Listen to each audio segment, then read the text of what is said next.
प्रिय बच्चों, मैं आज आपको अंग्रेज़ों की समाज सुधार के प्रति जो नीति रही उसके बारे में मैं विवेचना करने जा रहा हूँ कि ब्रिटिश सरकार ने अपने अन्य सुधारों के साथ जैसे राजनीतिक प्रयोग के, धार्मिक क्षेत्र में भी हस्तक्षेप किया, आर्थिक क्षेत्र में भी हस्तक्षेप किया। इसी तरह से उन्होंने सामाजिक क्षेत्र में भी हस्तक्षेप किया और भारत में जो कुरीतियाँ चली आ रही थी सदियों समय से, उनको उन्होंने बुराई के रूप में देखते हुए उनको दूर करने का प्रयास किया। यद्यपि ब्रिटिश सरकार का उद्देश्य दोनों था, यानी समाज सुधार भी था और दूसरा भारत में अपना राजनीतिक प्रभुत्व भी स्थापित करना था। इसके पीछे भी उनकी मंशा थी, लेकिन भारतीयों ने उसको किस रूप में देखा, ये सोचने की बात है कि भारतीयों ने उनको सुधार के रूप में देखा या भारतीयों ने अपने सामाजिक जीवन में हस्तक्षेप के रूप में देखा। इन दोनों में अंतर करना हमारे लिए अति आवश्यक है, तभी हम उसको ढंग से सही तरीके से समझ पाएंगे कि ब्रिटिश सरकार का दृष्टिकोण क्या था और भारतीयों का उनके प्रति अपने जीवन में हस्तक्षेप किस हद तक माना गया और उनके विरोध के लिए प्रतिक्रिया स्वरूप भारतीयों ने क्या कदम उठाए, ये विवेचना का विषय है। तो हम कह सकते हैं कि 19वीं शताब्दी में पाश्चात्य शिक्षा एवं संस्कृति का प्रभाव दिन प्रतिदिन दैनिक जीवन में बढ़ता जा रहा था एवं इसके अलावा अन्य कारणों से भी समाज सुधारकों द्वारा भारत में समाज सुधार आंदोलन प्रारंभ कर दिए गए थे। लेकिन ब्रिटिश सरकार ने भी प्रभावशाली कानून बना करके सामाजिक कुरीतियों को दूर करने में बहुत अधिक कम महत्वपूर्ण भूमिका अदा नहीं की थी। वस्तुतः उनके द्वारा समाज सुधार की यह नीति अकस्मात ही नहीं अपनाई गई थी, ये सतत प्रक्रिया का एक तरह से हम परिणाम इसको कह सकते हैं। ऐसा माना जाता है कि अशोक के उपरांत अंग्रेज़ शासकों ने ही सम्राट अशोक के उपरांत अंग्रेज़ शासकों ने ही पहली बार भारतीय समाज की कुरीतियों को दूर करने के लिए कुछ हद तक कदम बढ़ाए थे।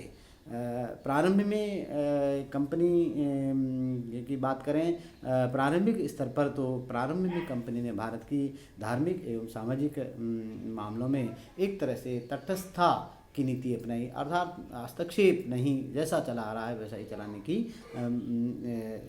उन्होंने नीति अपनाई।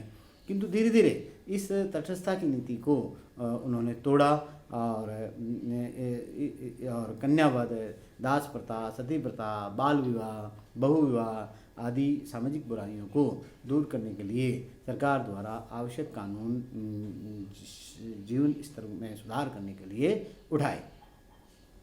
अंग्रेजों को भारत में समाज सुधार की नीति को निर्धारित करने में अनेक तत्वों की इस क्षेत्र में भूमिका रही। जैसे कि हम ले सकते हैं एडमंड बर्क एवं मानववादियों का प्रभाव, ये दोनों का प्रभाव इस क्षेत्र में पड़ा। 1833 के उपरांत कंपनी के व्यापारिक एकाधिकार की समाप्ति हो गई। अमेरिकी उपनिवेश हाथ से निकलने के साथ ही अंग्रेज द्वारा यह अनुभव किया कि भारतीय साम्राज्य कुछ सामाजिक सिद्धांतों एवं न्याय के आधार पर ही खड़ा किया जा सकता है या किया जाना चाहिए, अन्यथा यह भी उनके हाथ से एक तरह से वह भी उनके हाथ से एक तरह से निकल जाएगा, जैसे अन्य निकल गए थे वह, जिनमें हम बारे हेस्टिंग्स,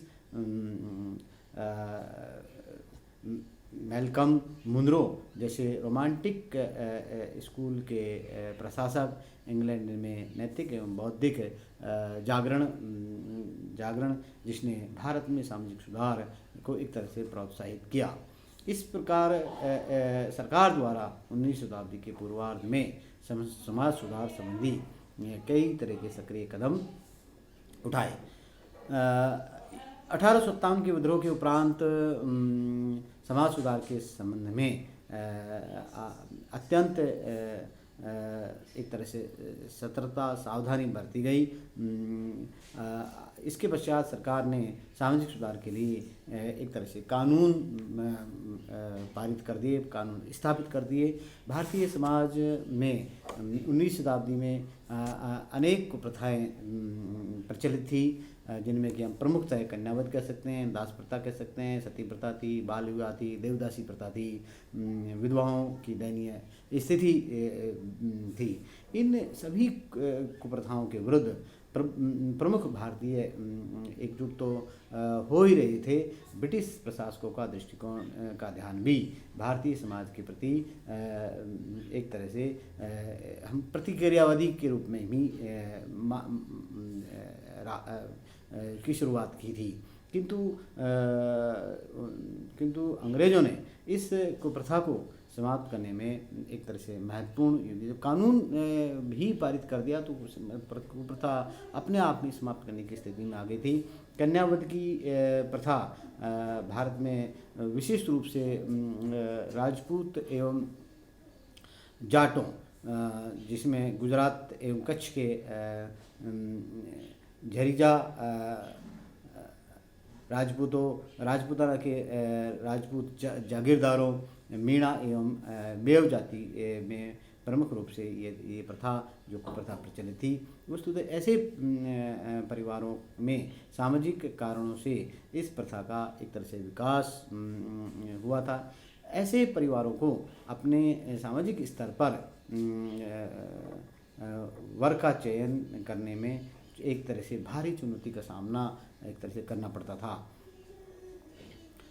दहेज ने इस कठिनाई को और भी अधिक जटिल बना दिया।